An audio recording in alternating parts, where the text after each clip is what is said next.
So it's like a little bit of an immersive sim RPG thing that's squished into a 2D platformer. Interesting. And it's in early access, so topical. Right? I like it. And then we've got Leth. Is he here? Is that real? Yeah. Oh, I'm yeah. here. Oh, chat would go nuts. Because you're right. Everybody. You guys are both in the thumbnail. If all of a sudden Leth wasn't here, everyone would be like, mutiny. And the chat goes No, I made it. I made it just in time. My busy schedule. Yeah. Just in time to announce the cancellation of Silksong. I mean, wait, what? Oh my wow. gosh. Could you imagine? Just like that? And just popped up out of nowhere? Oh my gosh. I got my show notes mixed up. I'm sorry. Yeah, no, that's next week, man. What are you doing? Oh man. Oh. New sponsor. Hey, thank you so much for that. I'm actually going to turn off alerts while we're doing this. I hope that you guys will understand, so in that way that's not jumping up in the middle of the discussion. But if you're wondering what's going across the bottom of the screen, we've got like a little Hornet subtrain. So as Hornet makes her way downtown, we'll see how many people subscribe. So anyway, I'm going to turn off the alerts, but you'll be able to play with that subtrain. So Leth, you came up with this topic, this idea to talk about. You kind of hit me up out of the blue. So what brought it on, and what are we talking about today? So I saw a tweet kind of go around, and it was a little bit controversial. Developer who has a game in early access was talking about increasing the price of their game each time they update it in early access, and was making sure everybody knew that was going to happen, so you could jump in now before they do it. Mm-hmm. And I thought it was. I've always been kind of fascinated with the early access landscape, The model, so to speak. This was just another kind of new twist on it. Yeah, this is early access is already very kind of, it's people look at it with kind of suspicion and whatnot, and I want, it was something that it was pretty mixed commentary on it. I just asked people, what are your thoughts? And then I talked with Tobor about it a little bit, and then I was like, "Hey, man, we should do a podcast about it, or this discussion." And he was like, "Yeah, when do you want to do it?" I was like, "Let me see if I can loop another guy in who can host it for us, and who's a gamer, and will be able to bring in a third perspective." Yeah. And so this is where we are. We just wanted to talk about early access in general, and kind of maybe that practice of increasing the price over time. It's been done before, but just that's the topic. Yeah. I said no, and he said I'll give you $20, and I was like, sold. Yeah, right. Interesting. You said no to the stream or no to early access? No to the discussion. Yeah, he's in early access, so Oh yeah, I guess that makes sense. But yeah, no to $20. I said I'll talk about whatever you want me to talk about. Yeah, right. So, but what about the idea of, since you were the one with the game and you're already in early access, what are your thoughts about increasing the price as things are going? And before we do that, I'm going to throw up a poll. It's going to go for 45 minutes. So as we're talking, the chat can join in as well. Basically, it should give you instructions. You'll type in !vote, and then 1 for yes, 2 for no, 3 for maybe. Let's see. There we go. Hopefully that will work. Is it going to come through? $20. Yeah. Yeah. Let's see. Oh, sorry. So it's !vote and then yes for yes. Already. It should be going. Oh, really? Okay. Sorry. There's no one. Let's see. It showing that it's not open yet. Didn't I have this problem last time too? Streamlabs usually. Are you doing it via plugin? Is that what you're trying to do? It's going through the whatchamacallit, the cloud bot. Yeah. Last time it ultimately ended up working when we did the giveaway. You did a giveaway. Is the cloud bot turned on? Oh yeah, it for sure is. Okay. I'm seeing a lot of yeses and one PP.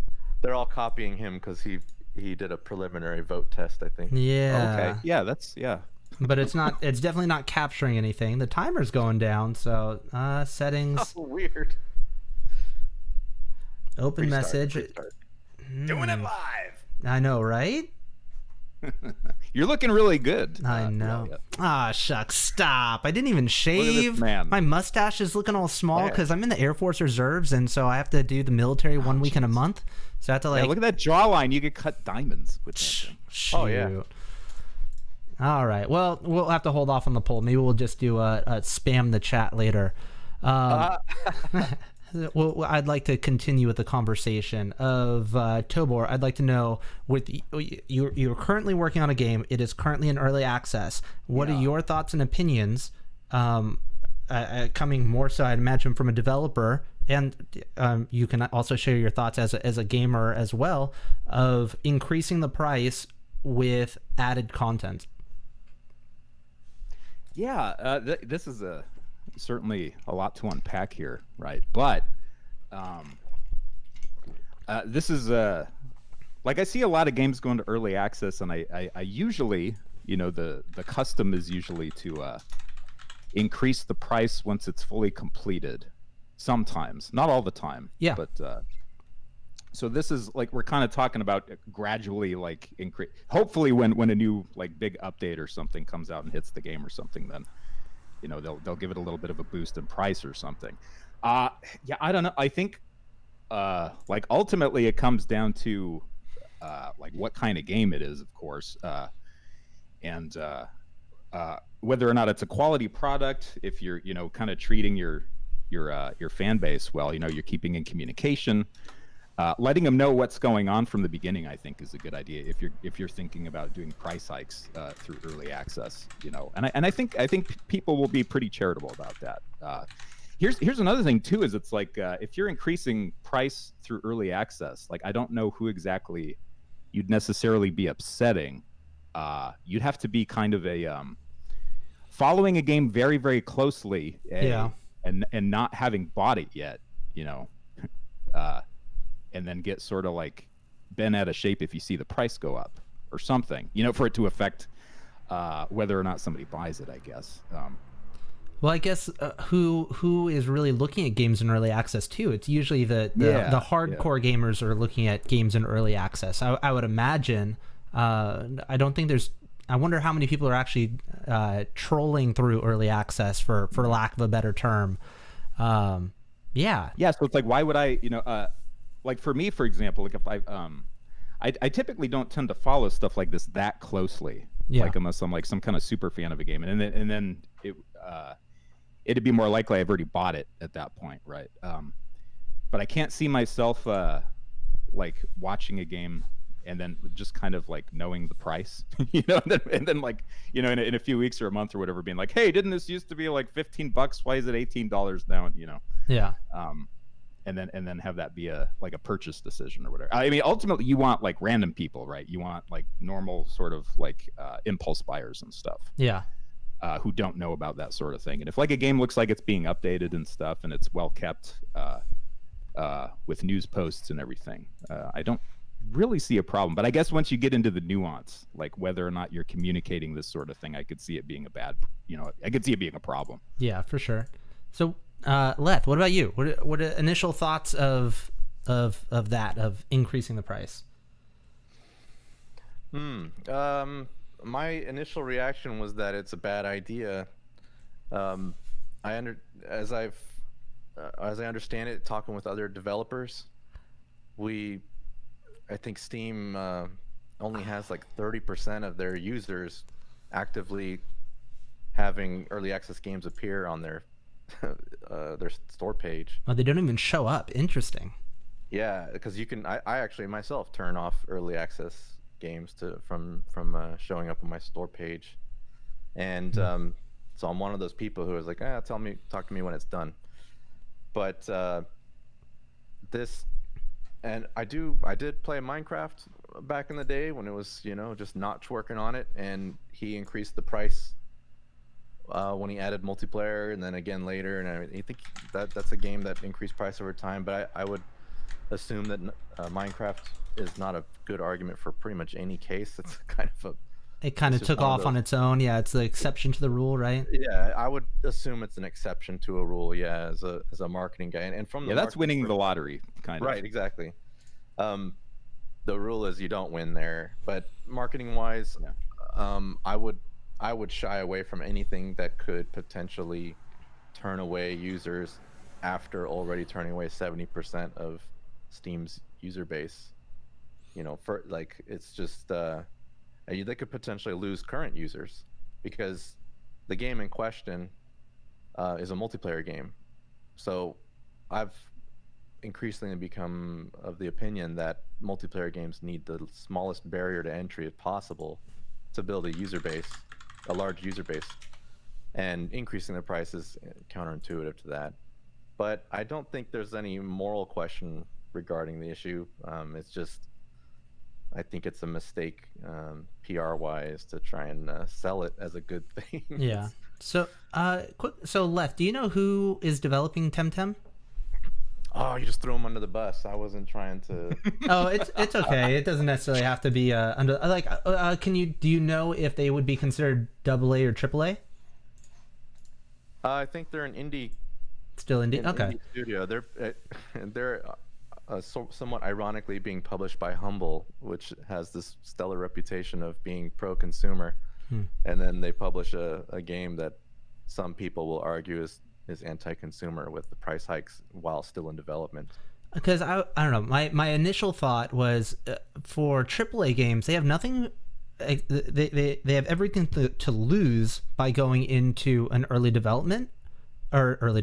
access. Because think of if it was like Star Wars Old Republic or something like that, something that was like really big, they release those games in a beta more or less, right?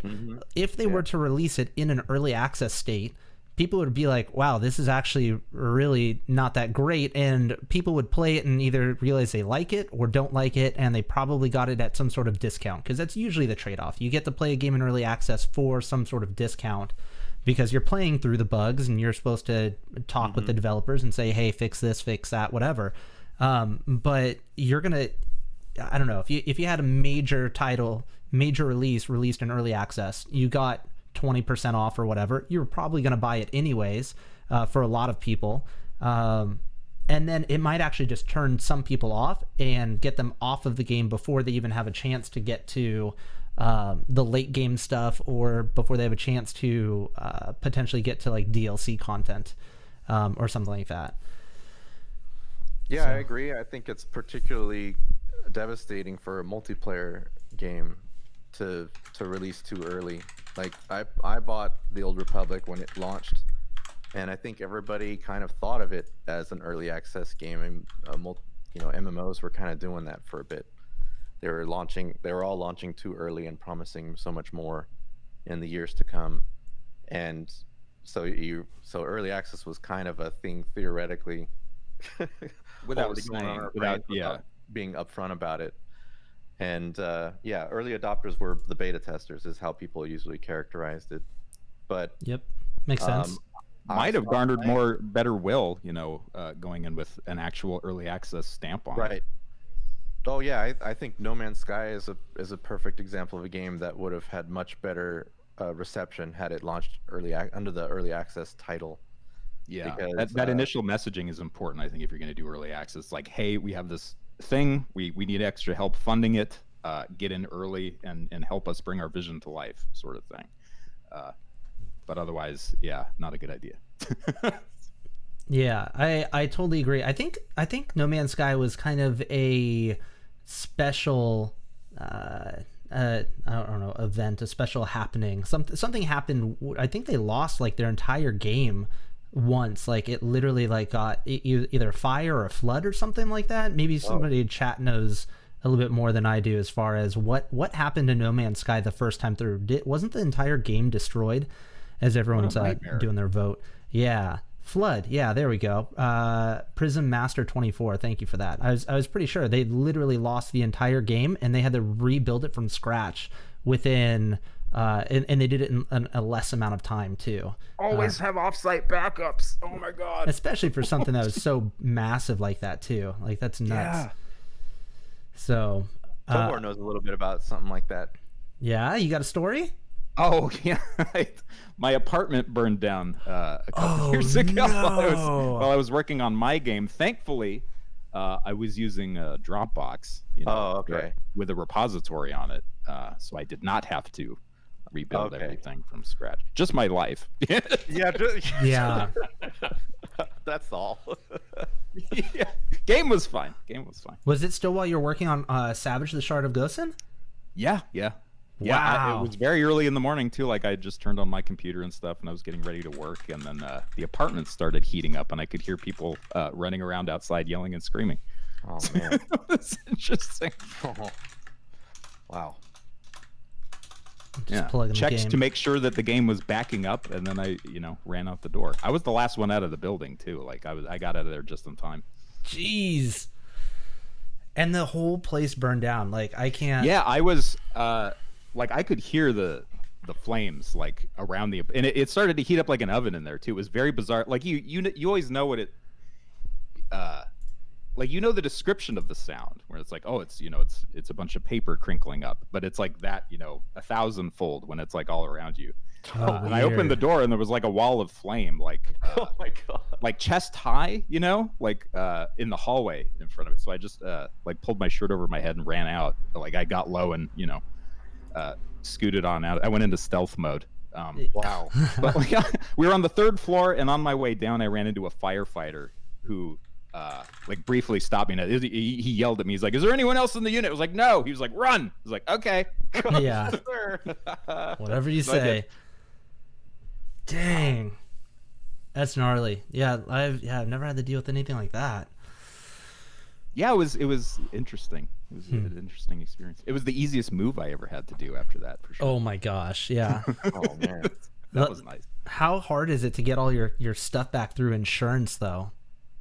We had really garbage insurance too, so not a lot was covered. We had like very, very basic, baseline insurance, and they eventually got it back to me. They didn't even send someone out to like look at the property or anything. Like they took pictures and stuff, and I sent it to them.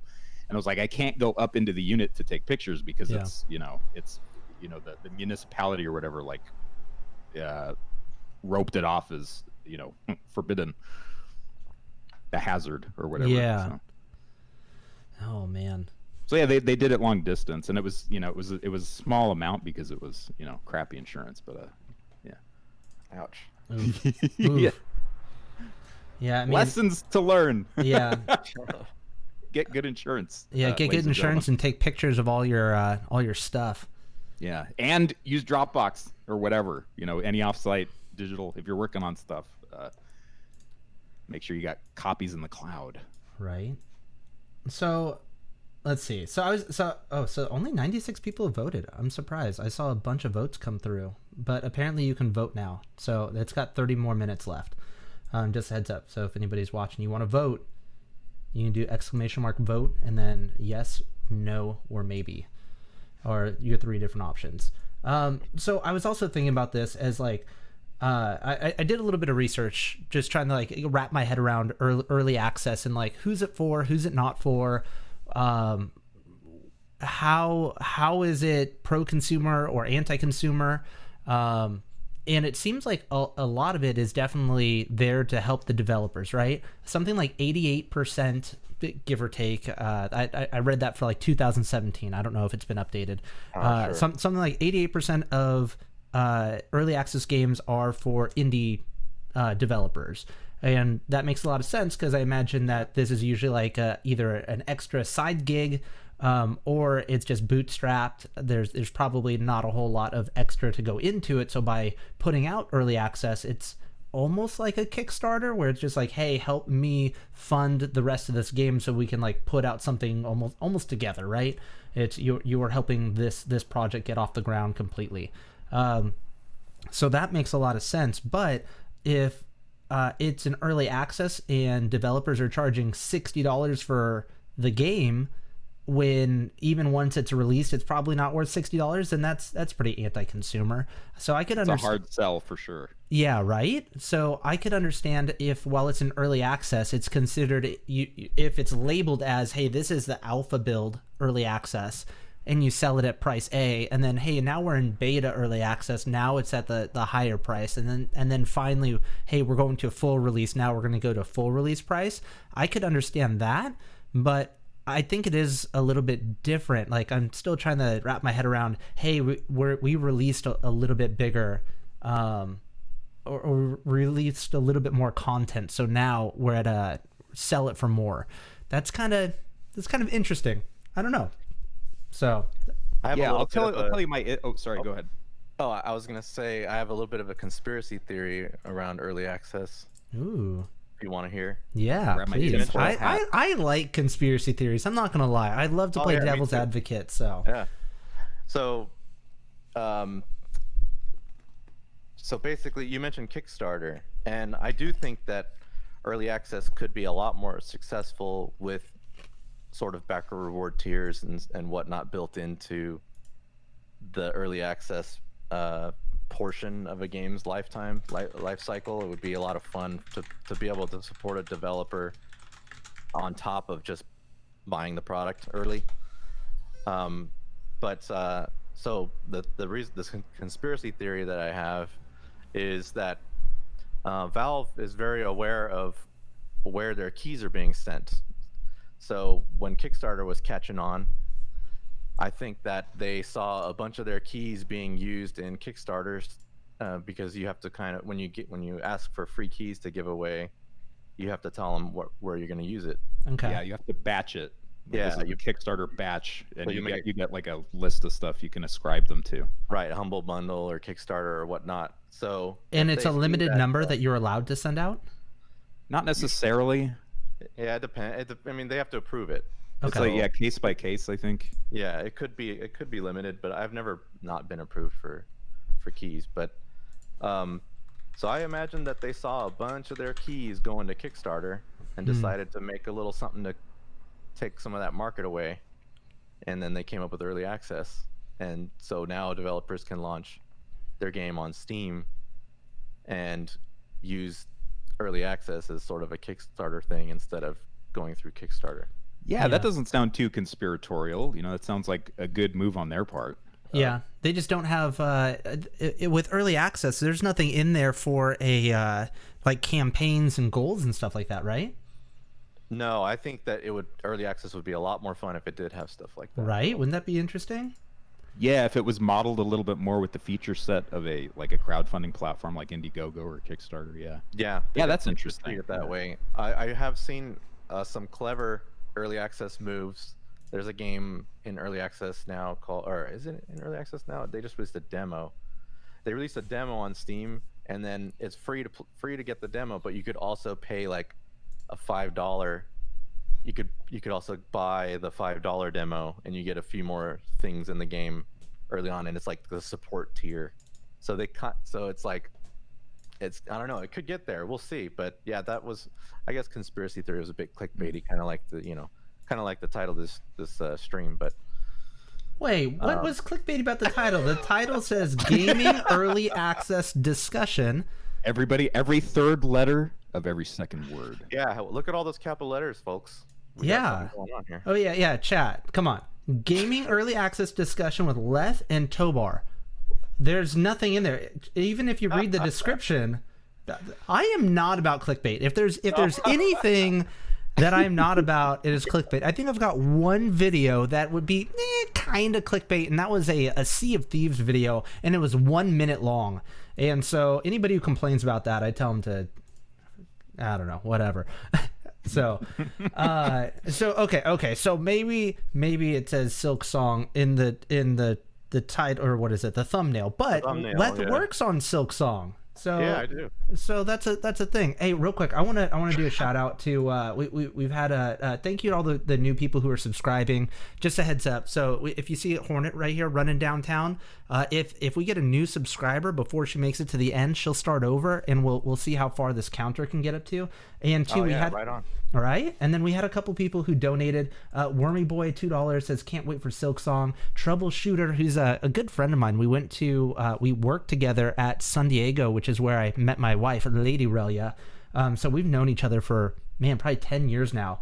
He says looking good, buddy. So he's also I think he's on Twitch and he's doing some stuff on there. Troubleshooter with a 5. And then Faco03 donated $1. Super chat, thank you. And he also donated $2 and said Grubberfly appearance in Farloom, LOL. I don't know. Thank you. Everybody hit subscribe. Subscribe to this channel. It's a great channel. You guys want to hear? We just got a bunch of new. Look at that. We just got like 4 more. Okay, alerts are about to go off. Watch your ears. All right.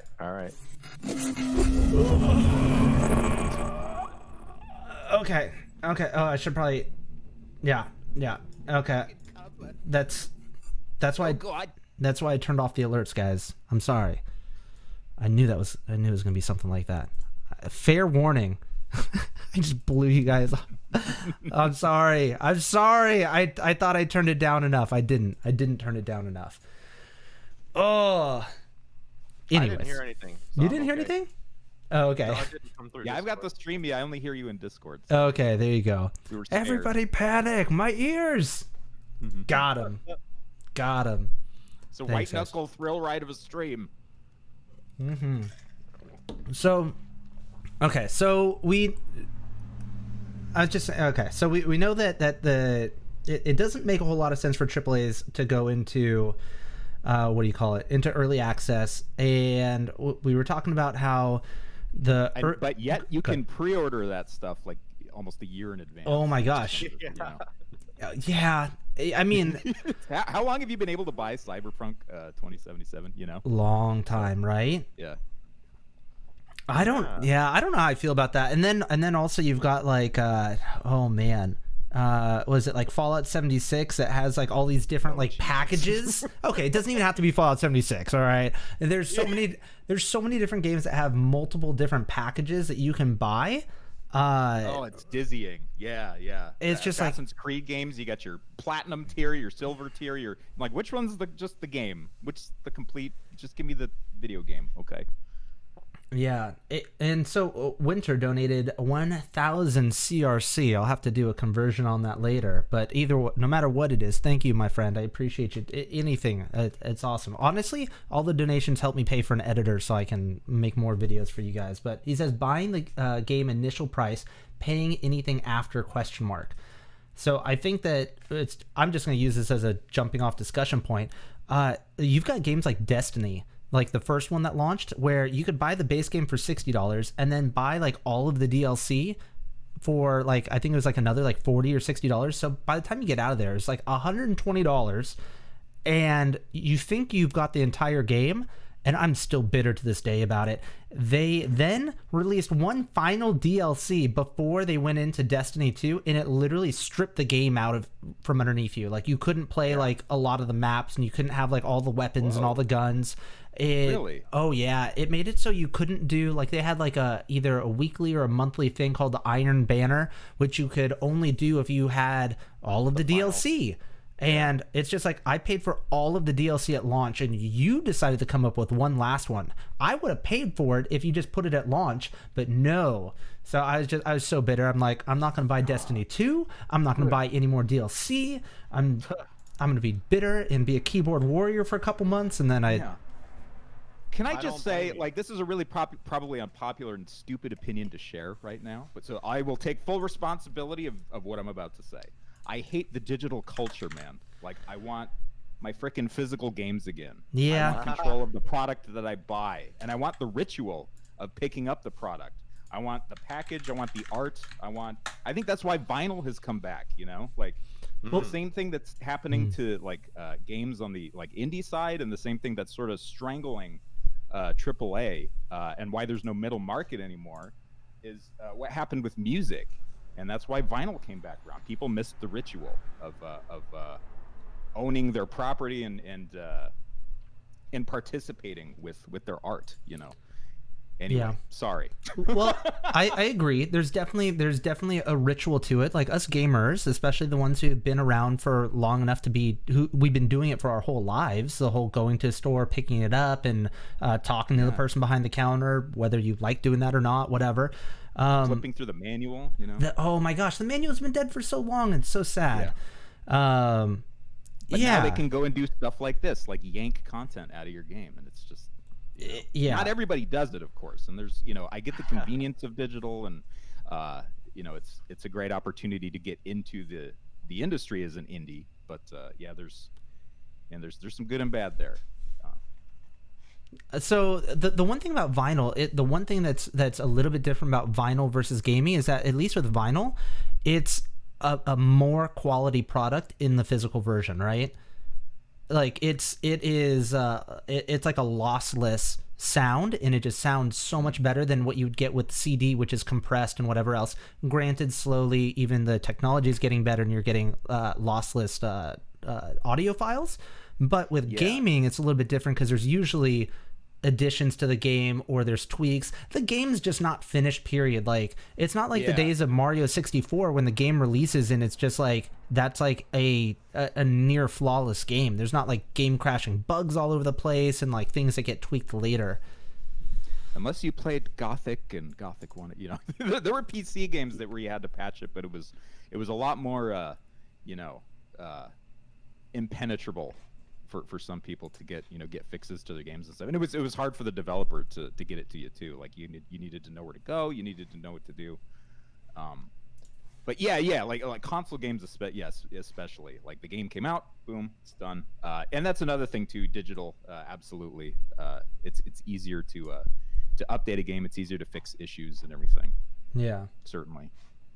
We had quite a bit. I mean, when we were launching the physical version for Switch of Hollow Knight, a lot of the messaging that came back from the fans was they were waiting for it because they were worried about Nintendo turning off their eShop and taking away their purchase later on, or making it to where they couldn't re-download it.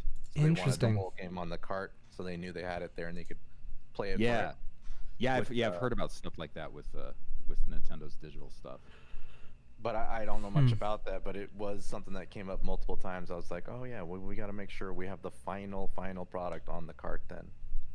And that way they always have the full product and they can play it forever or give it to their grandkids later. This is my old Switch, it still works. So. Yeah, there's no some like giant weird company that's going to like lock you out of it for some reason later. Mm-hmm. Yeah, like what is it? What platform did Google come out with? Yeah. Oh, man. Yeah. If you got a game on there, I can't imagine those lasting for too terribly long. Right.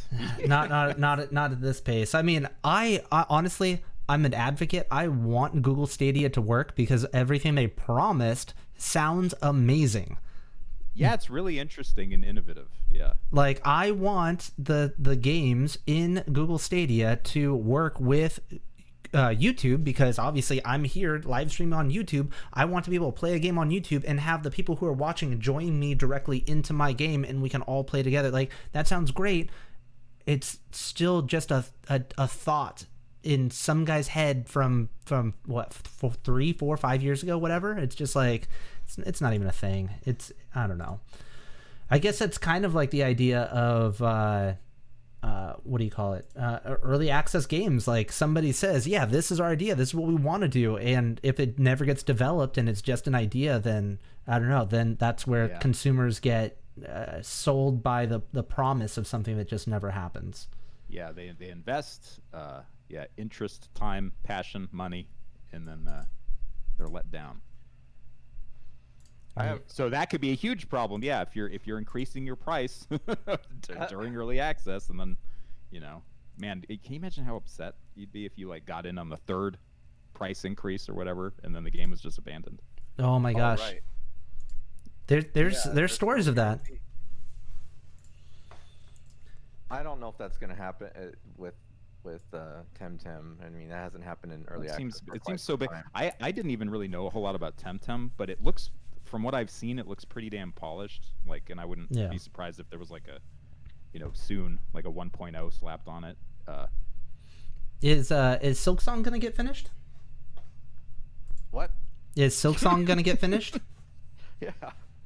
Okay, just making sure. I mean, if you guys need to put it in early access or something, I mean, I could always test it out for you. Yeah, it'll get finished once it does its early access run and it gets 3 tiers of price increases. Then we'll. Yeah, that's what this whole thing is about. You wanted to see if you could increase the price a couple of times, right? I've told the fans through the Discord community before that, at least as far as I'm concerned, what we did with Hollow Knight worked really well for us, releasing the game and then adding some things over the course of a year or two afterwards, and I was able to capitalize on that marketing wise with how I approach marketing. So I'm pushing for that. A repeat of that if we can do it. Let's see, Phil Fantastic, what's up, buddy? Thanks for coming by. And he was saying earlier, just release the game. We're tired of all the DLC and all the extra stuff. Like, let me just buy the game and have it be like, that's what I'm paying for. I know what I'm getting, and not having to like pay for stuff, like just being like blindsided with like extra payments later. This is reeking like the 1980 crash, where it's like you've got like 30 Pong consoles out, like Sears is making an Atari 2600, you know, freaking Panasonic, like nobody knows like which one to buy. The games are being rushed out, they're garbage, you know. I'm not saying that's going to happen. Like, the industry is so vast anymore. Like, I almost don't even want to call it the industry, because you have, you know, you've got indies, you've got like some middle market, you've got AAA, and you've got like, you know, games as a service or whatever, and then you've got single player games, and it's so, and of course mobile games and stuff too. And, so calling it the industry is a little weird. I could see parts of it, you know, suffering because of this and falling off and changing and adapting, but yeah, they were spot on with their message right there. I feel the fatigue of that too, just the confusion. It's annoying. Just let me buy a video game. Right. Tobor, I got a question for you. What do you think about people modding your game? I know it's still early. For people to be able to mod it if I were clever enough to allow them to do it. Yeah. That would be fantastic. I mean, even once it's released, you know. Say again, sorry. I said even once it's released. Yeah. If I could figure out a way to do it, I would. Is that something that has to be? I'm learning as I go with this thing too, so it's. Is that something that has to be set up on the developer side? Yeah, I mean, you know, like people could hack it, of course, and like, you know, figure out how to do it on their end. But I'd like to provide, like, you know, some nice usable tools if people wanted to change things. You know, like what Bethesda does with their stuff, like the creators kit or whatever, like for Skyrim, and like, you know, something nice that, you know, it's like, oh, you want to build a level here, it's easy, here you go. Or just whatever, you know, change sprites in the game, since it's a 2D game, like, you know, put in your own sprites or something. That would be fun. Right. And then Leth, same question, because have you seen the new DLC that's looking to come out for Hollow Knight, the Pale Court? Yeah, I saw that. I saw you responded to it on Twitter. That's pretty cool. Yeah, it looks super interesting, right? Yeah, you know, I think in the indie community, most people would be supportive of mods unless they were it was a multiplayer game and it could wreck the economy of whatever, you know, people modding their games to take advantage of other players or something like that. But single player games, that's really cool. That's one of the perks of being a PC gamer is having mod availability, or theoretically. Yeah, single player, awesome to let people do. That's how I like got interested in a lot of this stuff, was, you know, games like Warcraft 2, and like little fighting games I had on my Mac that let you create your own characters and stuff, just, you know, in a paint program. Interesting. Yeah, I think the only time that I ever quote unquote modded anything was back in StarCraft 2. You had like the map builder, and you could not just like make regular games, but you could do like the custom games and stuff like that. I'd always download other people's custom games and then put something in there that would give me a huge advantage, and then I'd play it online with other people, and I would steamroll and cheat. I was like 12. Get off my back. Come on. Jeez. That's what the early years are for. Yeah, exactly. Now here comes cancel culture. Everyone's like, oh, he cheated. No, I'm just kidding. In 1997. Oh, that's probably about right. That's when StarCraft 2 is out, right? Oh, man. 2 maybe a little later. I can't remember. I know 1 was at that point, or like Brood War, I think was out around then. Oh, yes. Good stuff, man. I'd loved playing those games back in the day. You bought them and they were done, and then you got an expansion like a year later. Yeah, and that was okay, especially because it was just like, hey, we're increasing the game by quite a bit, but it didn't like take anything away, and yeah, no, it was good stuff. And you had your time with that first round, you know, and then an expansion comes out later, and it's like, oh, I haven't played this in a while. I'm gonna jump back into this. Oh man. So I know chat, they were asking about the riddles from Hollow Knight Silksong, and I have my own theory on this because now all the riddles are over, right, Leth? I wouldn't mind talking about those after. Fair enough. We're concluding. Fair enough. Let me turn it over to you. What topic do you want to hit next on the early access?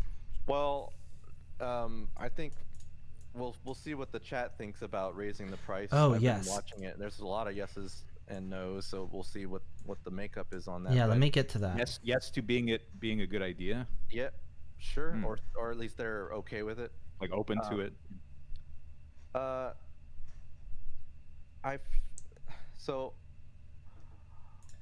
seen a few games that were in early access, as you know, they're adding content over time, and then at launch. Factorio is a big one. Oh right. And then at launch they hike the game like $5, but then they discount it for a week for 20% to counter, like if it's a $20 game and they hike it to 25, they'll do a 20% discount at launch for a week. So the messaging there is very clear. The people who have a wish list on the game, they go, oh, okay, I gotta jump in now to still get it at the early access price. I got a week to do it. I'm jumping in, you know, there's no... And the game is done. It's very clear. Like one of the games that did this was Darkest Dungeon. I think Dead Cells also did this. And I think if you're gonna do a price hike at launch, like you want to launch the game early, so early adopters and have it discounted so they can get a deal on it, then you should treat all of your early access purchasers as early adopters, even if it's a week before you're done. Yeah, I totally agree. So I think that the idea that you're saying is that if somebody is paying early access and they get some sort of discount, then that discount should be either more so or last longer than the like an initial launch or whatever, right? It should just be, yeah. I think that you just the people who jump in super early are the super fans who want to get in and be a part of the feedback cycle that can happen between a developer. I mean, Tobor can talk about this more because I know he's just a solo developer, so he's very interactive with and he streams his development, so he's always talking to the people who bought the game and they're watching it be created as it's very patient people. Right, yeah, but people. That's awesome. But those are like the super fans who jump in super early, but then when you're done with the game, if you want to increase the price, then just launch it for a week at the discount that, you know, makes it to where the early adopters don't feel screwed over. But then the people who were patient, just waiting for it to be done, or maybe watching the progress of it but didn't want to pay just yet, they want to see it get done. It's all fair. It's all much more upfront and fair there. The messaging, I think, is more solid in that instance. Yeah, no, I totally agree. I totally, like, if I was an early adopter and then everyone else was getting the game afterwards for the same price, I'd be like, well, what the heck was that? Like, because the early adopters are taking the risk, and they're the ones who are helping out the developers the most, right? Like, they're the ones who are voting with their wallets and taking the risk and like hoping to see the game come into its own and get fully developed, right? Mm-hmm. So, well, yeah, if you want. I guess it would be nice if you could incentivize those early adopters somehow. I don't think you want to punish late adopters, though. So it's almost like the pre-ordering thing again. You know, you get like a little figurine with your pre-order or a manual or something. I've learned. Or you get like a digital manual, or you get your name in the credits, or you know, some kind of thing. I don't think that I've ever received anything as a pre-order that was something that was more like valuable after the first like 24, like day of playing the game. So if it was Destiny, you got a gun that might have helped you for like an hour. And right, yeah.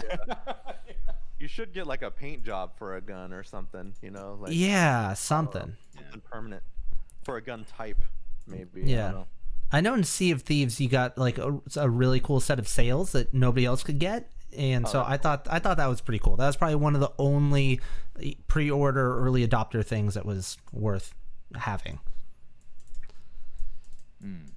So, but in general, I think early access. I would argue that early access works best with multiplayer games, sandbox games, and potentially roguelikes that can have a lot of new, drops added over time. Anything that needs to be fleshed out and has some randomization to it works well in early access.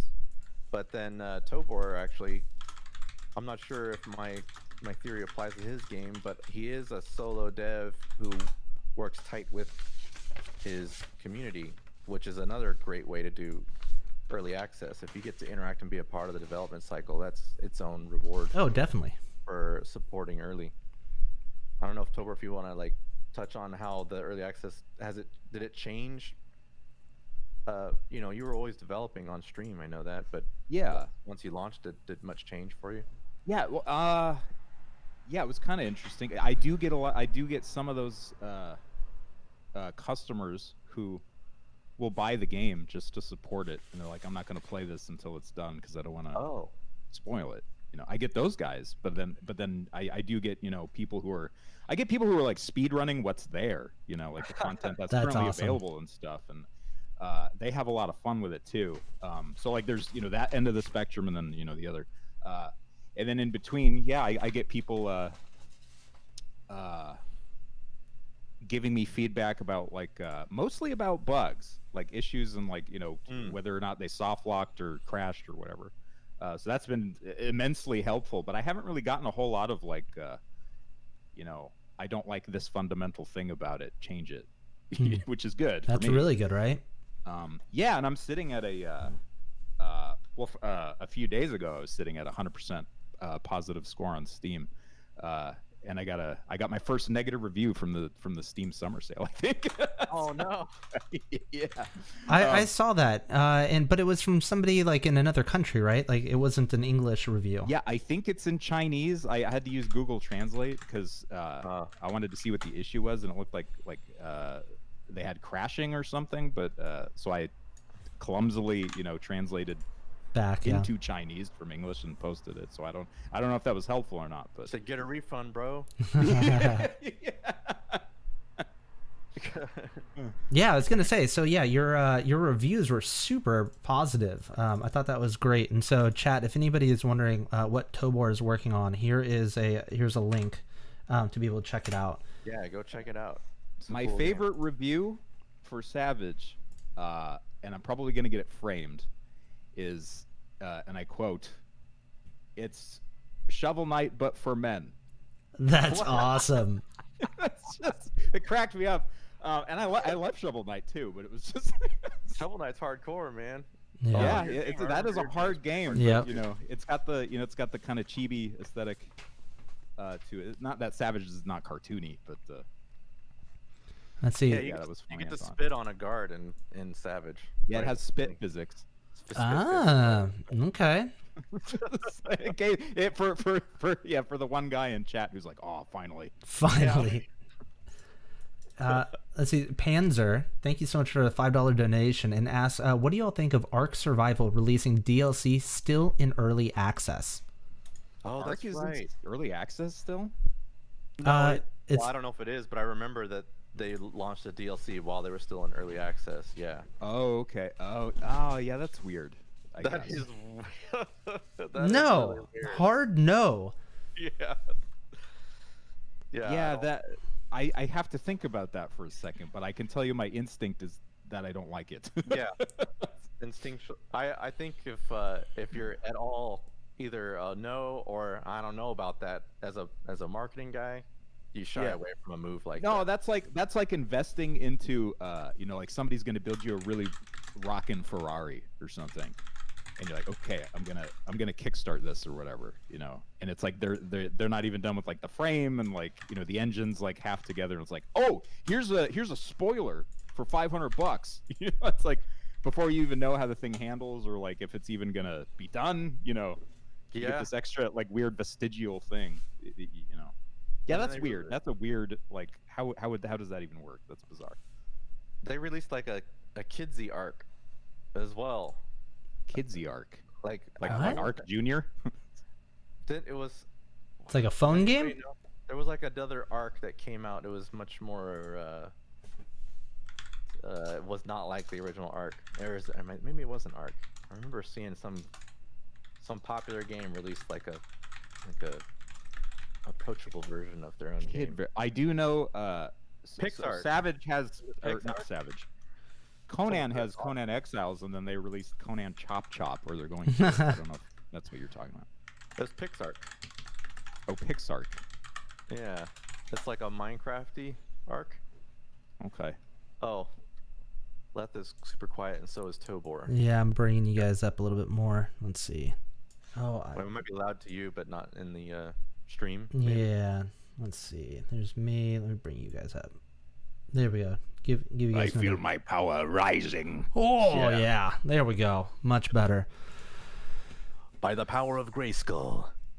So somebody's. I have the power. I think you guys are right there. There we go. Sorry. Now sorry we about have to that, redo guys. the whole stream. Oh, yeah, we're gonna start over. So, there, I gotta do my sound cues. Hey, how you doing today? My name is Relian. Thank you so much for stopping by. Oh shoot, I just smacked the microphone. But you know what? We're gonna go ahead and start this off. No, that was not planned. Somebody is asking thoughts on Subnautica early access. Honestly, so I feel the same way that Tobor was kind of describing with some people, how they bought the game and they're waiting for it to release. They don't want to spoil anything. I don't want to play the new Subnautica Below Zero until it's done, because I feel like whatever I play or explore, it's gonna mess with my experience once the full game is released. And You're so a fan of the first one, right? I was, yeah. I did a full playthrough on the channel, and it was super fun. I had a blast. Like I kind of rushed through it a little bit, partially just because there wasn't a whole lot of viewers for it. It wasn't doing as well as I had hoped, and but I really enjoyed the game though. So I still finished it. If I don't like a game, I won't finish it. Like I know a lot of people are not happy with me for I didn't finish. What was there's a Ninja. It's not Ninja Gaiden, but it's like that game, the newer version of it. I don't know. Somebody's gonna be like, yeah, Shinobi. Sekiro. No. Sekiro. Oh, Neo. Or I'll look it up. Neo's by the Ninja Gaiden guys. No, it was The Messenger. Thanks, chat. Oh, the Messenger. Wow. I didn't finish it. Yeah. Whoops. I didn't finish it. I know. I've only played a couple minutes of The Messenger, so I don't know how I'll. Maybe I'll feel the same way you did. I don't know. For Aurelia, it was the message. Yeah. It didn't quite. The Mets. we didn't we didn't bring it all the way full circle to the Yep. Yeah, I've heard nothing but good things about Subnautica. Did they do that with Subnautica? Did they gradually release increase the price during early access, or what? Good question. I'm almost certain that they increased the price once it was complete, which is to be expected, right? Yeah. And I get that it's adding new content to the game increases its value, right? Yeah. So it might seem fair to do that, but I'll tell you, like, my instinct is not to do that with Savage. Like, I'm just kind of like, here's the price. It's always going to be this unless, when it's on sale, grab it. It only increases the value if you don't raise the price. If you raise the price, it's the same value. Yeah. Let's see. So Subnautica Below Zero is $20, but I don't know if they're gonna. I don't know how you tell if they're gonna increase it. Like it doesn't show like a discounted price now. You know what I mean? But I don't know if that's just because it's in early access. I think particularly with indie games, you rely heavily on word of mouth, and because of that, you want that word of mouth all to be positive. Yeah. Yeah. So, me You want to do personally, good business. yeah, on Team Cherry, we've been able to establish sort of a model that is extremely, consumer friendly, and we're grateful for all that support. But and that's a big part of why we have such a great fan base. But no shenanigans. And Yeah. even if we knew how to add paid DLC, we probably wouldn't even consider it. Yeah, I mean there are like bad ideas, I think, like freaking DLC during early access. That makes no but sense. I think if you are honest, you'll get a little more wiggle room. Like tell people what's going on and what's going on in the game, what they can expect. I mean, there's one thing like starting out a game, in early access and not mentioning that you're going to be raising the price or coming out with DLC during early access. I think if you lead with that, at least there's something to that. But I mean, I'd prefer no. But yeah, I don't know if early access was ready for this yet. It's still recovering from games not being finished. Yeah. Was that did that Savage. plague? Huh? Did games releasing in early access not being finished, was that like a plague for a little while, or is it just it's just easy to do, so some people take advantage? I think there might have been a couple scams, but there were also some games where the developer, in the middle of working on their product, decided to make radical changes, like change the engine and make it a 3D instead of 2D and stuff like that. And so now you're not even getting the product you bought into. Yeah, and of course other things can happen, like Right. they can just totally run out of money, or some other horrible life Definitely. event could probably happen. I've seen that too. Yeah. Mismanagement is a thing, and it happens more often with indie. Yeah, I do wish early access was sort of presented more as a crowdfunding thing, so that it's clear that it's a risk. Yeah. And it makes you more of a supporter than a purchaser, than a consumer. Yeah. You're a very, very early fan that gets to participate in the behind the scenes a little bit. Raygon has to go, by the way. He said bye Okay. in chat. Have a good one, Raygon. All right. Raygon. See you later, Raygon. Be well. Let's see. So real quick, somebody was just asking. Let's see. So El Barry, I'll ask later once we do have a chance to touch on some more Silksong stuff, if we get a chance to talk about that stuff.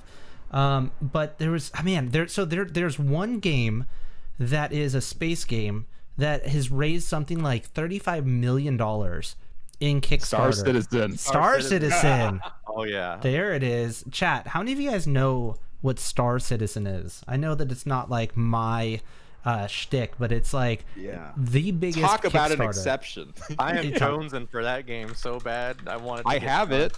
Oh, you have it? I was got a curious ship. about it. I got a ship. Oh man. Yeah, my friend talked me into it. Obviously the pitch is amazing, right? Like obviously that is really cool. But it's been very turbulent. But like I went into it being like, okay, I'm gonna spend $45. I'm gonna get Star Citizen, and I'm gonna get the promise of this single player game. The one with Mark Hamill and stuff in it. And I was like, okay, it's kind of like going to a fair. Like I'm spending some money to go and see like some sites and like have an experience, not necessarily like sit down and play a satisfying video game. Yeah. So I went into it with that mentality, and I was, it's cool. Like the tech is super duper cool in it. You can tell it's very expensive. Yeah. Yeah, I watch a streamer play it on Twitch, and it just like I just geek out about it constantly, even though I haven't taken the plunge myself because I'm still skeptical. It's like I have like that skeptical optimism. Yeah, absolutely. Me too, and that's why I was like, you know what, I'm shutting the notifications, like stop. stop getting the emails. I don't want the updates anymore. Yeah. So I just looked it up. It said both games. So essentially, if you don't know what it is, there's two games. There's going to be a single player game called Squadron 42, and that's going to release before Star Citizen, which is, so it gives you a chance to like play and kind of get into the game and whatever else. It's supposed to be like the Wing Commander stuff. Exactly. Oh, that'd be right. Yeah. Okay. So you can learn the game, and it can guide you. It's a single player story, mission driven stuff, right? So then eventually Star Citizen proper will release, and that's when you literally you start the game by paying real world money for ships. Both of the games were supposed to release in 2014. Yeah. Oh my god. Yeah. I forgot it. Oh. So they're still in like early alpha. I got a buddy of mine. I think he spent like $800 for his ship. Like, but there's people who've been spending thousands upon thousands of dollars. It's ridiculous amount of money what some people are paying. And so these ships, like the big ones, like the Capital Cruise Line or whatever, they take like 35 people to run them and fly them effectively. Like so obviously you'd have to hire a ton of NPCs and then get your buddies to join, but like your friends are going to be in their own ships. Like, yeah, it's just gonna be nuts. Yeah, they have fighter bays on those things and stuff too, where you can like get in a snub fighter and like fly around, like or shuttle dock and yeah. I think my friend who got me into it has also spent a ton of money, but he understands like the risk and everything, and he's like, I just kind of want to help bring this vision to life, and he's. I think to bring this vision to life, people need to stop paying them money so they can just release something, because they've spent too much money. If you think about it, having things be so expensive kind of ensures that you're only getting hardcore supporters, because of the casuals won't spend $100 for a ship. They'll like me, I'll just wait. But if someone wants to support the game, they'll be willing to throw in the triple digit support. Yeah. So I did throw $45 down on it, and I was happy with the little experience I had with it. It was pretty cool. I think it's not a finished game by any stretch. Oh, yeah. Like you can't sit down and have a satisfying time. Like it's more like you're going to like a virtual reality fair or something. Right. Sure. I think I installed it fairly recently and like tried to get in my ship. Like it took me forever. Like I could not find my ship. I couldn't find like I didn't know what the buttons were, and like you go to check out the keys, like the whatever. And it's like every single button on your keyboard does something, and it's not all good. It's super intimidating. But my buddy with the $800 ship or whatever, he's got the two like flight sticks. And like he got them like custom made from like one's like a Warthog aircraft, like whatever, like a legitimate flight stick, and the other one's like whatever. And they got like pitch, roll, and yaw. It's nuts what people are doing. My buddy has the same. He got them custom made, and they're like bolted to his desk. Yeah, Yeah. And he's got whatchamacallit. It's got the Microsoft Glass system on it, so that he has like a tablet, basically a tablet that looks like the panels in his ship and stuff, so he can control shields, and he can on his tablet and everything. He's got like two of them. It's beautiful.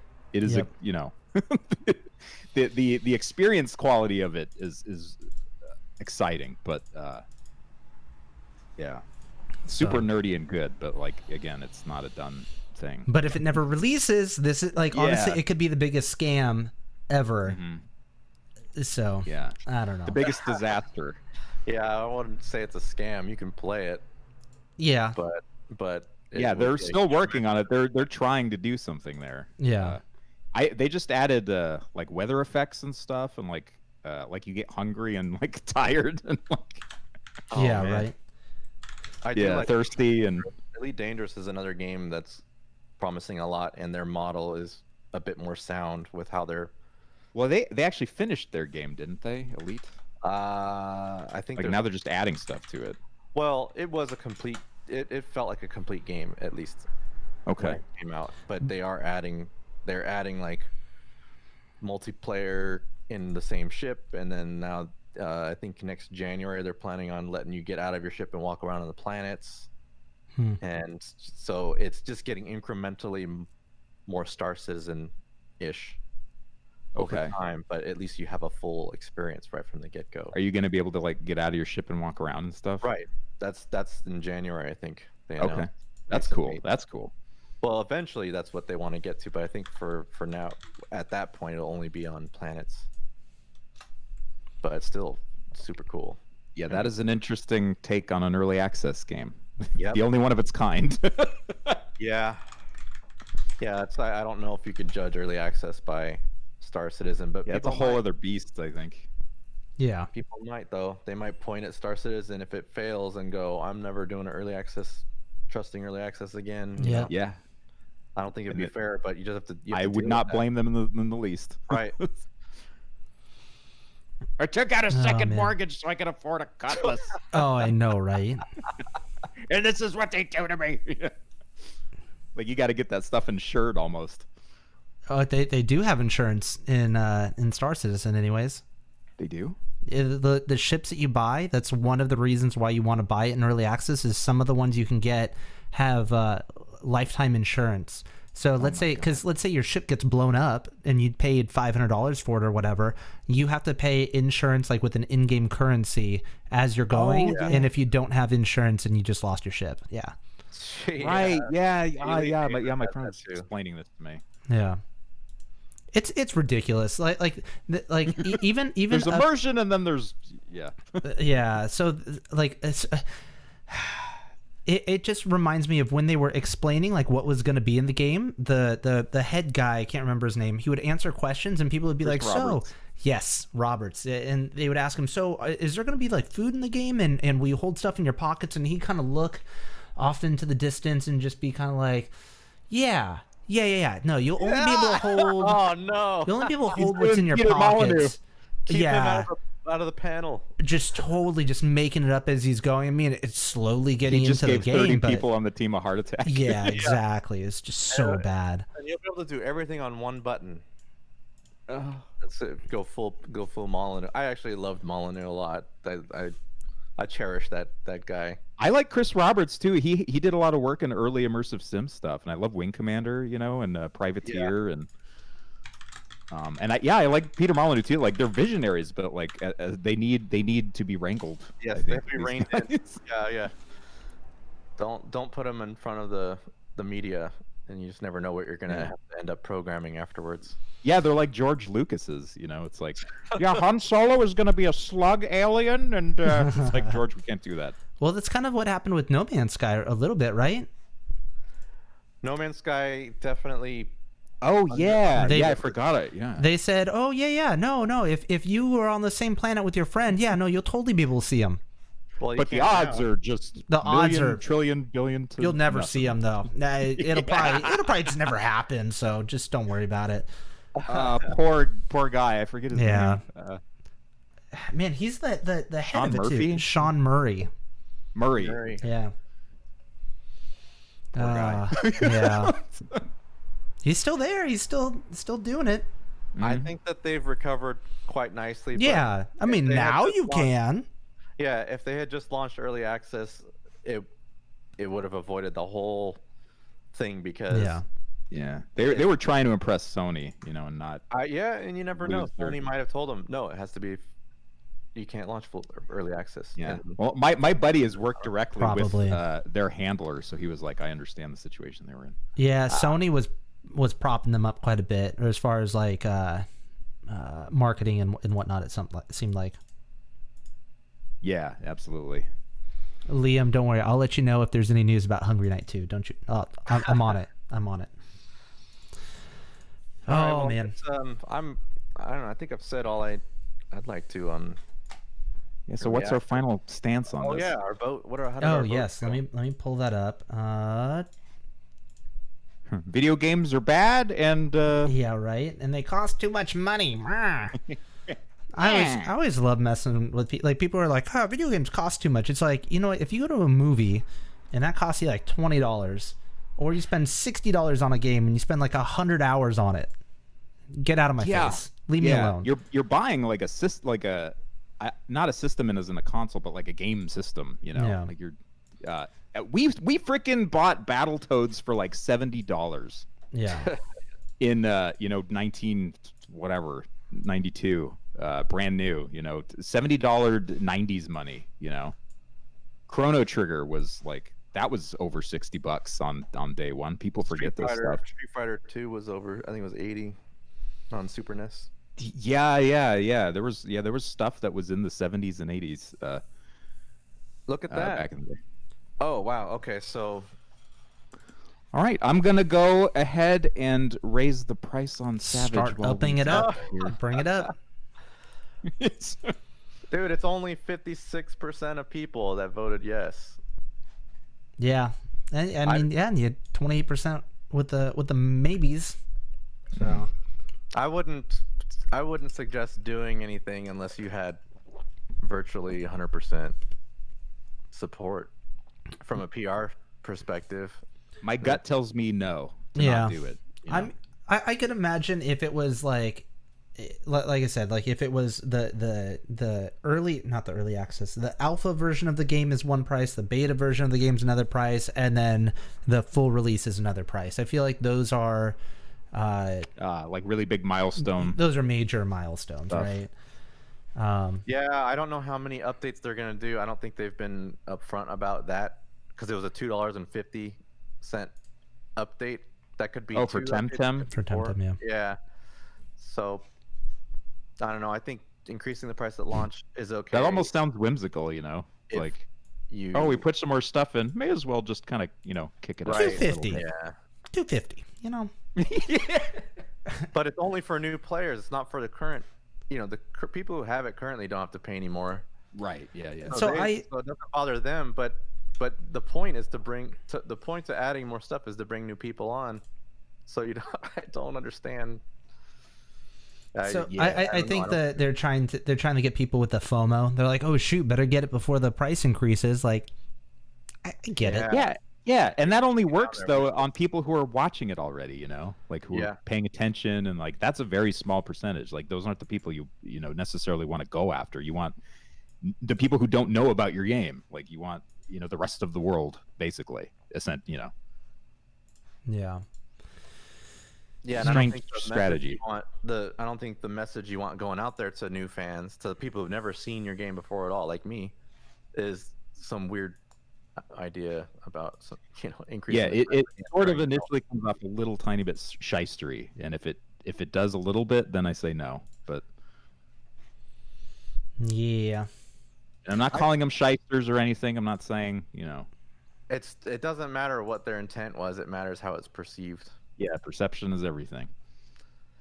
So plus, when you come up with this game too, like people are gonna know about this, and they're gonna be like, I don't know if I want to support these guys if they're gonna mess around with the price or whatever. Exactly, because it's probably gonna keep going. I think it's certainly worth discussing, and maybe a more stable model of doing something like that will come out. But I thought we already had that with the price increase at full launch with a discount. I thought games have been successful with that, and that was going to be the norm. Yeah, that's a nice compromise. Mm-hmm. And then launching with that discount, like you were talking about. Norms are always being tested. I don't know, like especially with the gaming community and pricing and whatever else. It's just like DLC. Okay, well, what can we get away with? Like now, companies like EA and whatever else, Activision, they'll release their game and they'll flat out say no, we're not gonna have any pay to win mechanics, or just no DLC or whatever else, and then they wait a month or two for all of the reviews to come through, and everyone's like, this is great, oh my gosh, no pay to win, this is amazing, and then they're like, maybe just like one loot crate. How about $5 for a dot, a red dot? Yeah, exactly. It's ridiculous. For a different reticle on your gun. We'll get some horse armor in there. Yeah, get some horse armor in there. Like I understand that it's like butts in seats. Get him. Like I think this is potentially it might be related, or maybe I'm reaching here. The wish list / discount economy with Steam is forcing developers to come up with creative ways to get people on board at a higher price, because it's like you launch your game and you'll get twice as many wish lists as you did sales, because people now just go, well, everything goes on sale every couple months. Here's a perspective for you guys. Oh, I've sure. only sold about like 800 copies of Savage, but I have 10,000 wish lists. Oh, wow. Interesting. And so And the people only on wish time I list, sold much of any is because I slashed it 50% off during the summer sale. And then it moved, like, moved a little bit. Yeah. Well, but otherwise I see like almost no action on that thing. That's probably people willing to jump in while it's still in early access. Yeah, that could be a factor too. It has to be. It has to be. But I wouldn't recommend. I hope so. Yeah. So I wonder. So when you slash it to 50%, I wonder if it just did the Steam summer sale. Did it show up like in their marketing materials, and maybe you just had more eyeballs on it? Yeah, you unless somebody turns this feature off, if you have something on your wish list, you'll get notified when it goes on sale. Okay. Like through email or whatever. Yeah. Yep. Plus, you have rounds of visibility that you can fire off, which Leth told me about this. Oh yeah. That I didn't know that I had access to, where you have, you've got like a limited number of okay, I'm able to push the game to the front page or whatever when I release a big news post and an update about it, and then you get a little bit of extra traffic, not necessarily sales, of course, but you get a little bit more spotlight, I guess. Yeah, and I can guarantee Temtem's going to take advantage of those with their big updates. But they should put it on discount, so it's $2.50 off when they increase it to $50. To get everybody who gets notified on their wish list or see it on the front page to be like, oh, I got a week to jump in, and it's just in your face instead of having to follow their Twitter. And then there's that FOMO hook again that you were talking about, Relia. Which one? Oh, I better pick it up. I better pick it up before they do this again. Yep. Fear of missing out. If they're they're raising the prices, and it's just like, well, it's probably not going to go back down to that anytime soon. So, but it's a lie. It might. Someone asked when you think your game's going to be done, Tobor. I want to get it done this summer, so we'll see. Next couple months, maybe. Like right now, I'm hacking and slashing my way through the content. It just needs some more dungeons, and the story needs to be wrapped up. I mean, of course, there's always stuff that's like, oh man, wouldn't it be cool if I had like 10 more bosses? Oh God! But yeah, you can ride that carousel till you throw up. But yeah, put that on the wish list on Savage 2. Yeah, or maybe for Savage 2. Yeah. Now you're coming up with DLC before the game's even released, huh? I knew it. I knew it. What is this? Oh man. Let's see. Now, hey Leth, can I ask my question about the riddles now? Yeah, should we let Tobor go? Everybody go. Oh, check actually, out Savage. speaking of which, I got one more question for Tobor. Okay. Is the game that you're working on right now, is that your full-time gig, or is it a extra side thing?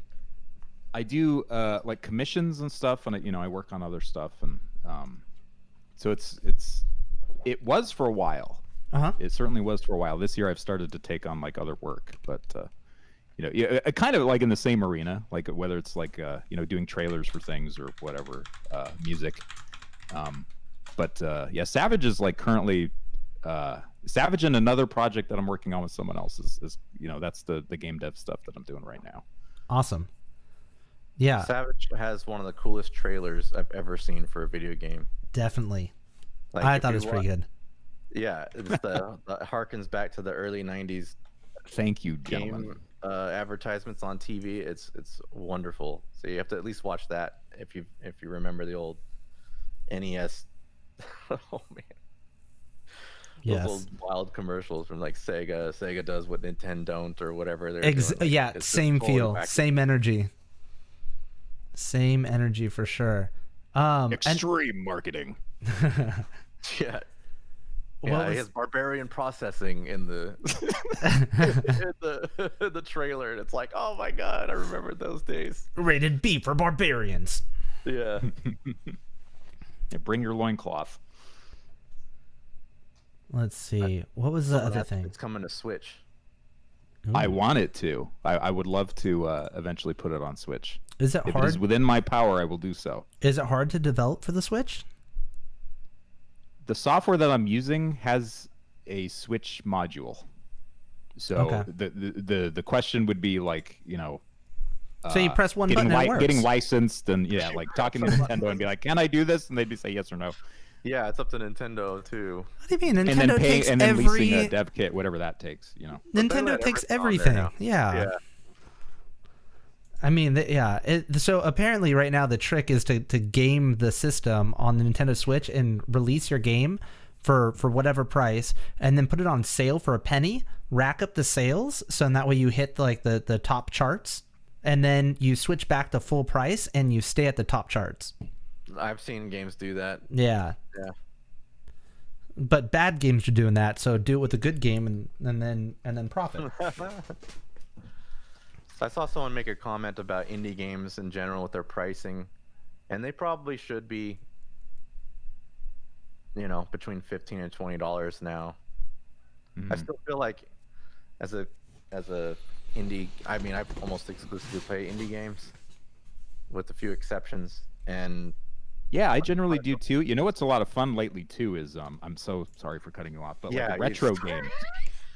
You're like, you asked. yeah, But games made for old hardware is coming back too. People Oh, are making yeah, games yeah, for those are NES kinda and Genesis and yeah. What was I gonna? Oh, if it's over $20, I'm kind of like, okay, wish list. Yeah. I'll wait, because it's just hard. It's hard for it in a lot of ways. It's hard to get a sense of what a game really is. If it's an indie game, it's just harder to get all that knowledge out there. And so I'll see something, you know, like maybe I'll see Blasphemous or whatever. And I'm like, well, that looks pretty hardcore. I don't know if it's good though, but I like the aesthetic. I like the premise.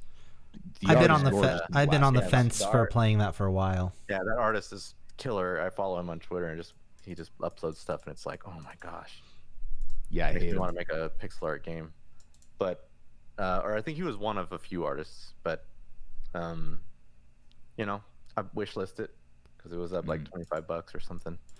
Tobor, I got a double part question for you. One, are you developing in Unity? And two, what are your thoughts on Unreal Engine 5? I am developing the game in Game Maker Studio. I'm doing, you know, all the programming and art assets and music and stuff myself, for better or worse. And Unreal Engine is awesome. It's a lot of fun to work in. Mm-hmm.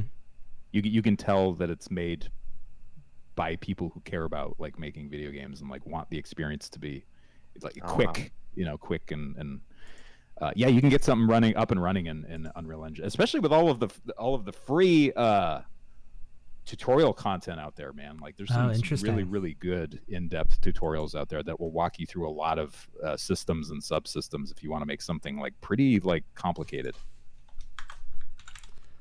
And then, did you see the thing about Unreal Engine 5? I didn't. It was with the for the PlayStation demo. Was that? It was part of a PlayStation demo. But yeah, so the idea is that it's going to be it's free unless you sell over $1 million in revenue, which I imagine is going to just be great for indie developers, because I don't know how much those engines cost or what they charge you. Do they charge you based on sales? Do they charge you a monthly fee? I don't know. What was the other thing? And then apparently you could do some stuff with like high-end graphics, but I mean, unless you're an artist yourself, I don't know how useful some of those high-end graphical things to bring a picture of a thing into the engine directly sounds great, but unless you're doing high-end stuff like that, it probably doesn't help. Oh yeah, the like the photo whatever.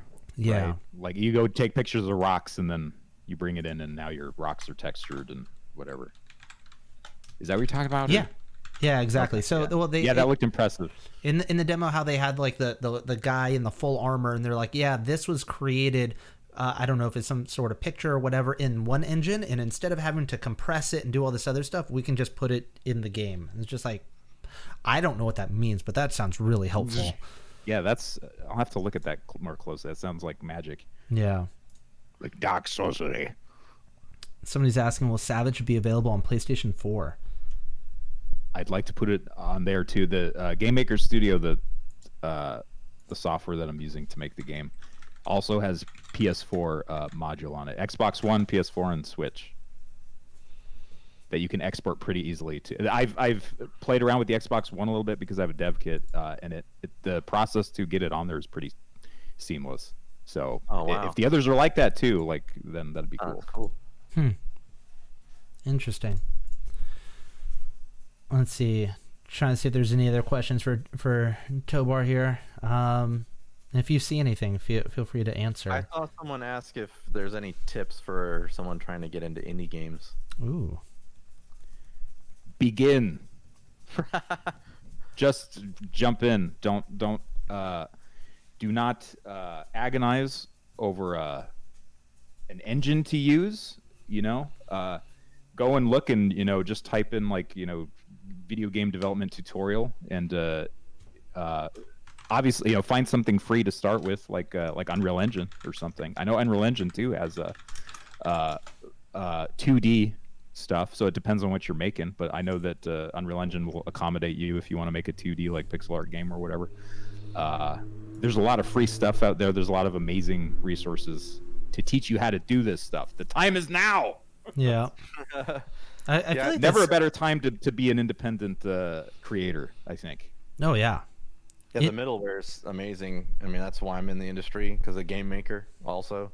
Yeah, I think I've worked on 5 different game maker games now, and as a coder, and then I just branched off into the more publishing side after I was done with that. Just this is where I wanted to be eventually, but I used game maker coding as a foot in the door. Interesting. Yeah, lots of good tutorials on game. Unity too, I think, is also free. I think Unity's free. Yeah, a tier of it is. Oh, a tier. Well, Game Maker is also tiered, but Game Maker has a fantastic community for learning. You can download examples people put up for how to make a 3D dungeon, and you just download the whole thing, and you can learn by reading over what they've done and modify it, put your own stuff in it, and just it's very useful for learning all that stuff. And then I guess the next step is I always like to encourage teams, but Tobor over here is an example of a lone wolf. There's a lot of lone wolves out there too. So the way I would look for team members is either on those same forums where people are posting samples, or possibly look to find someone interested in doing a jam together like Team Cherry did. That's how they met, was they worked on a Ludum Dare jam together on a project, and they found that Hungry they Night, worked all right? together. Yeah, no, I don't. Was it Hungry Night? It might have been. Yeah, it was Hungry Night for sure. Yeah. Oh, okay.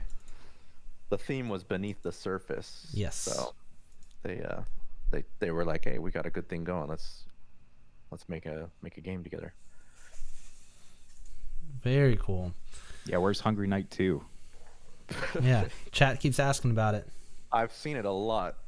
I didn't know there was so much demand. I didn't know either.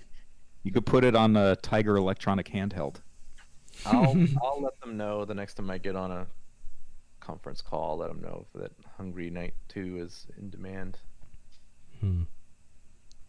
Make the night hungry again. Maybe I should wait until launch though, so they don't get distracted. You never know. Developers That's true. love to just shoot off and work on side projects and get distracted. I'm telling you, I think they're working on something else at the same time.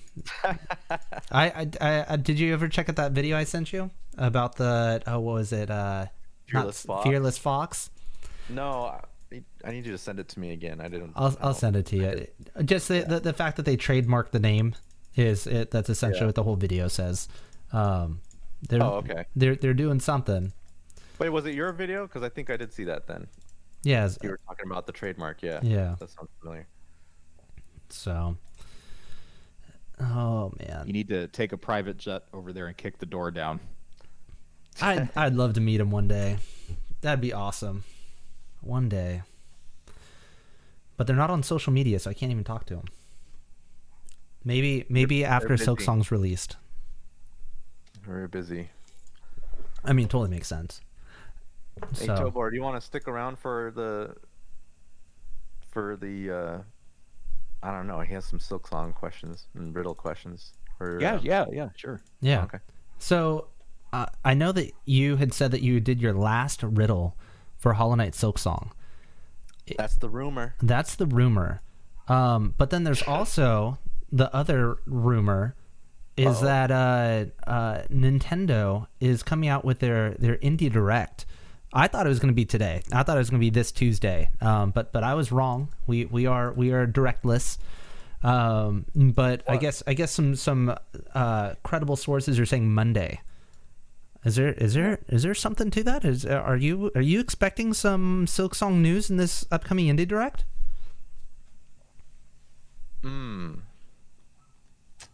This just in. Could you just go ahead and confirm that for me? At gunpoint? Yeah. So I don't know if this is very well known, but the reason why we launched the Silksong reveal trailer 2 days after the direct, or was it a day after the direct, or 2 days after? I don't recall. It was like shortly after. It was shortly after, yeah. It was either 1 day or 2 days after, and everyone was kind of like, why didn't they reveal it as a part of the direct?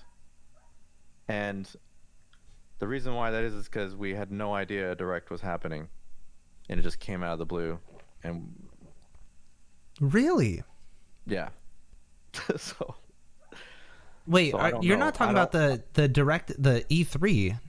No, so this is there was a direct on like February 12th, 2018, right before we launched or revealed Silksong.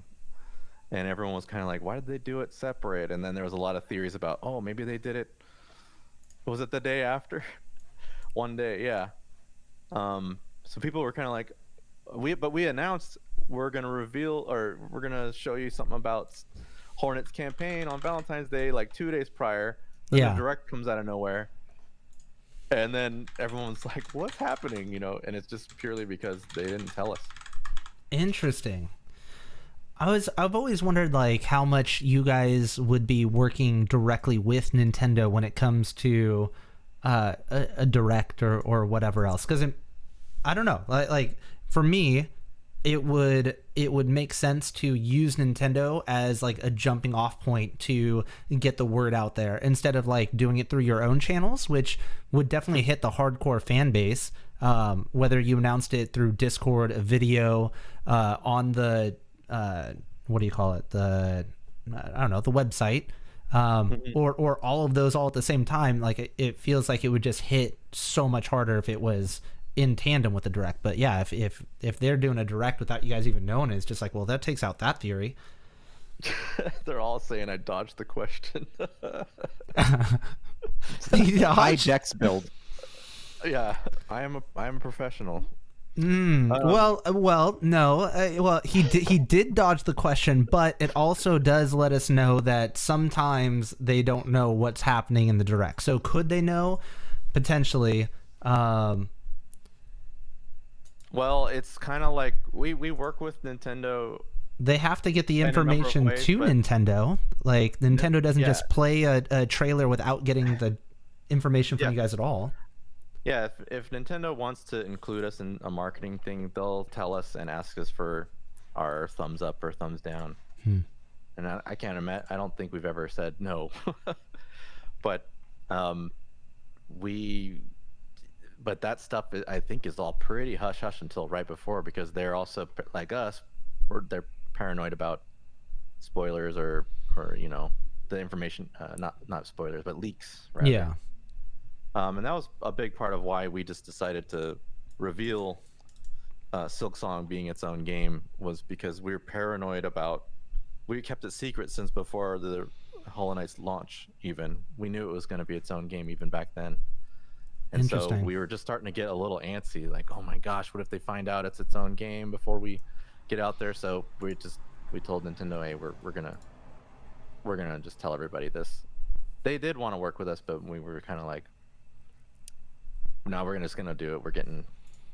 We gotta tell the fans what's up, because they're expecting a DLC announcement, and we gotta tell them, it's gonna take longer. You guys knew it was going to be a whole separate game going back to when?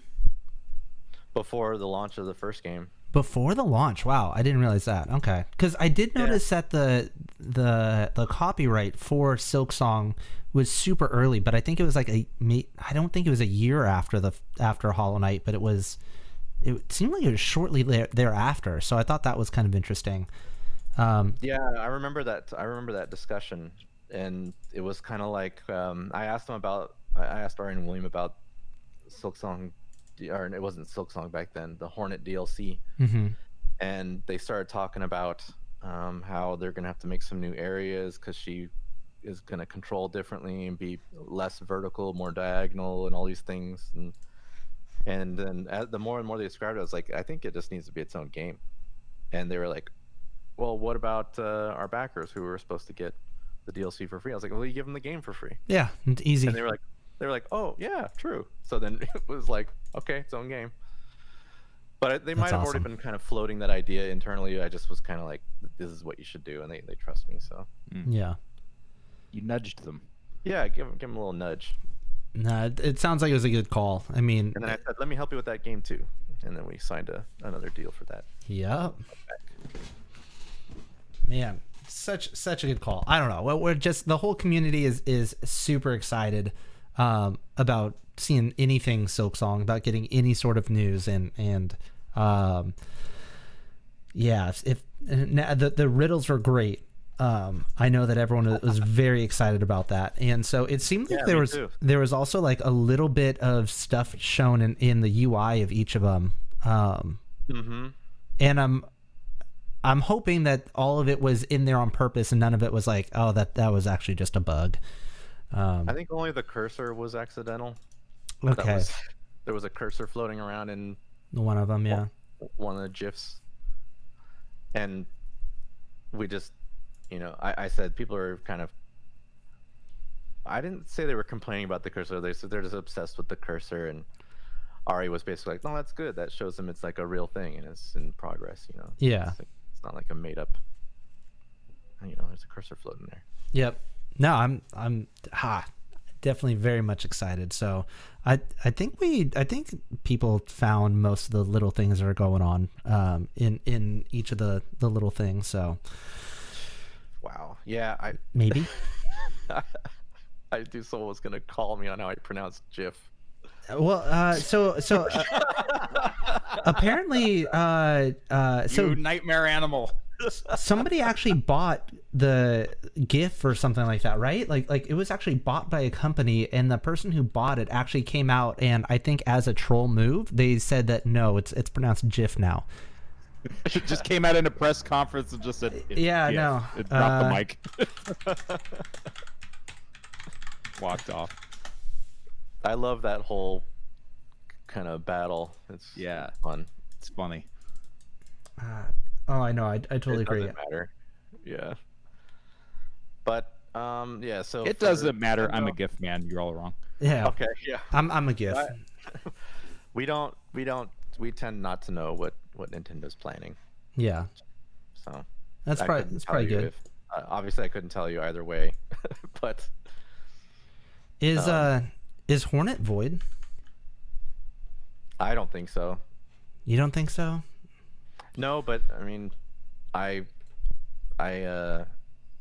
put a message up on the Discord community a couple days ago saying that she was just a. Because I think she is. You think she is? Yeah, I put it on a shirt. Oh my god! Just saying, that's a thing. What's up, chat? What's up, chat? Where you at? All right, well. There's a link. It's limited time, 30 days. Get in there. Get in there.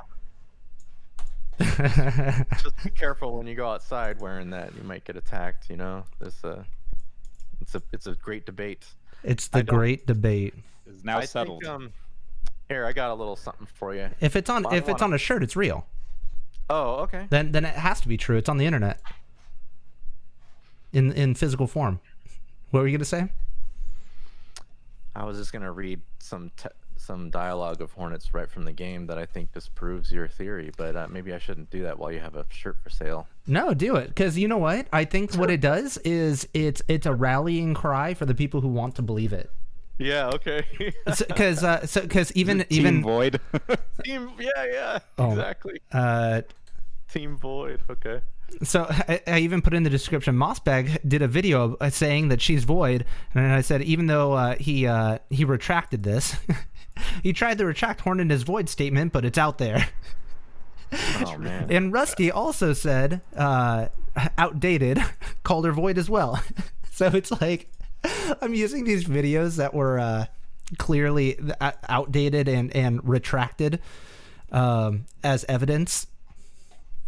It just doesn't. It just didn't make any sense. But are you going to say the Hornet's dialogue where she says that crucial emptiness? I don't share that with you, or some version of that. Yep. I can't find it.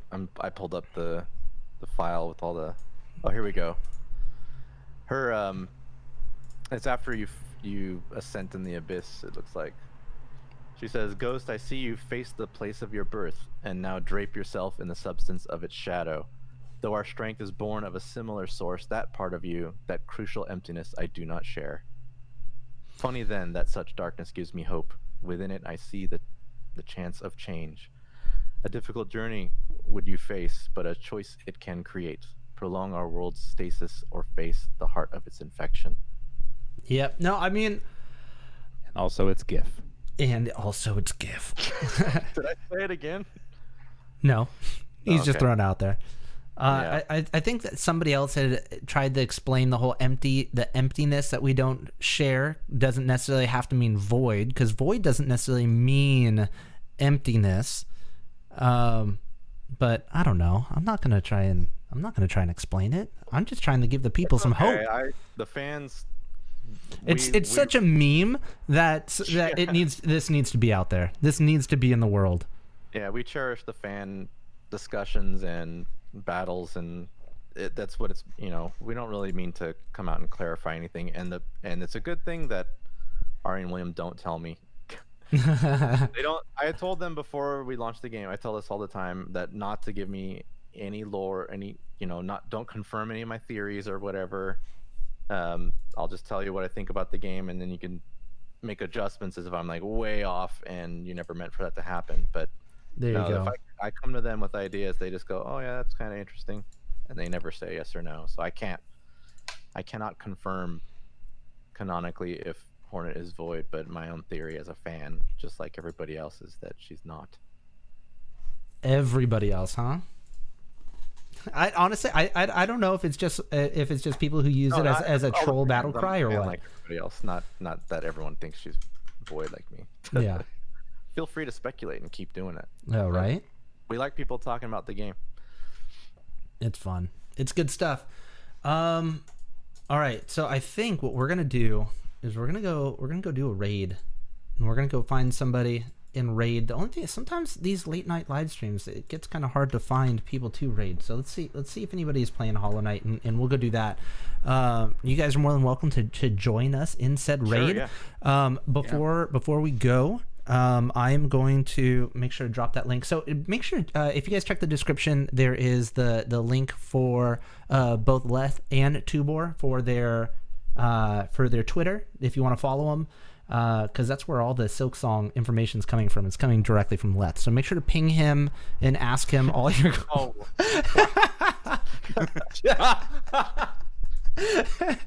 Oh, I'm kidding. Dirty trick. Got him. And then also check out the game that Tobor's working on. If nothing else, check out the trailer, because it is hilarious. It's so good. There's a link, and I believe it's in the description. If not, I will make sure that it gets there. The game is good too. Yes. Relia, did I hear you say you were Air Force? I am in the Air Force Reserves. Thank you for your service, sir. Hey, thank you for that. I appreciate it. So yeah, I mean, I've deployed all over the world. I've been to Guam, Spain, Alaska, Qatar, Turkey, some of those places twice. And usually around Christmas and the holiday season, they like to use the reserves when we're on the holidays to let the active duty come home and be with their families and stuff like that. Yeah, but not gonna lie, I enjoy it. I like what I do. I get paid for what I know, and that's to fix airplanes and to get them up in the air and do what I do. Awesome. It's honestly, it's a fun time. Gearhead of the gearheads. Yeah, it's funny because I do that on one side, and then I'm an accountant on the other side, and I create YouTube videos. Yeah. Damn. Yep.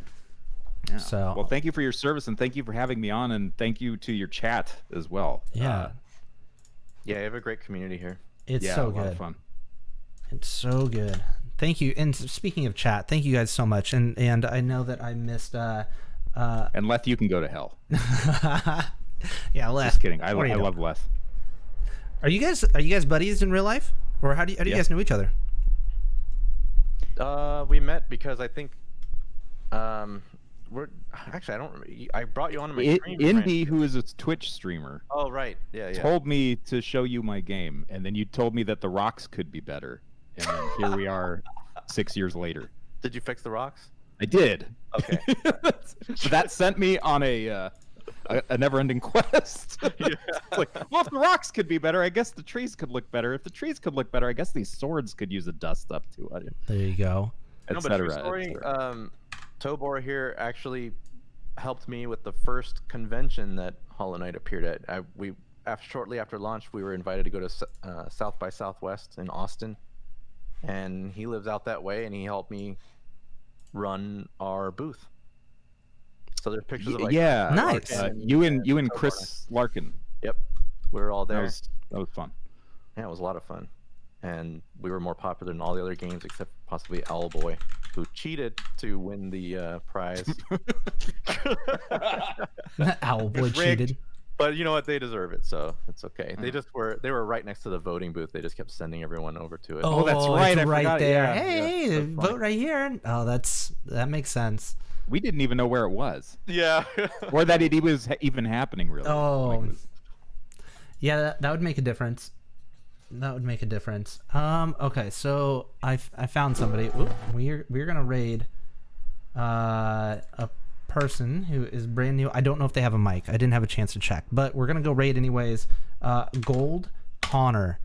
So this is that's a link. Hashtag Relia Raid. Be kind. Go ahead and hit the like button. He has 0 likes, so we know 100% of the likes are gonna come from us. So go over there, hit the like button. Hashtag Relia Raid. Let's get this going, and let me show. Powerful raid. Yes. Everybody smash the like button. Desktop.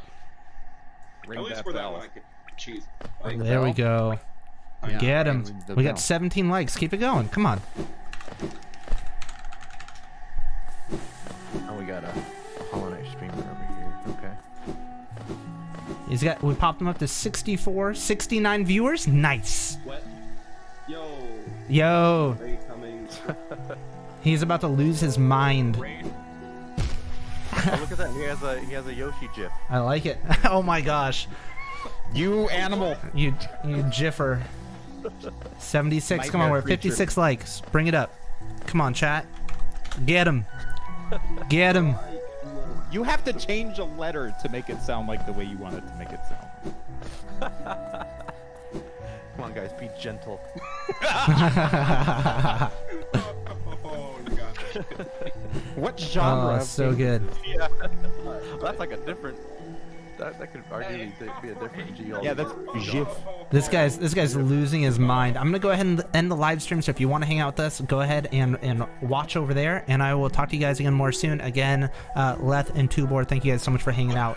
And thank you, sir. I'll talk to you guys more soon. Bye. Thanks for having us.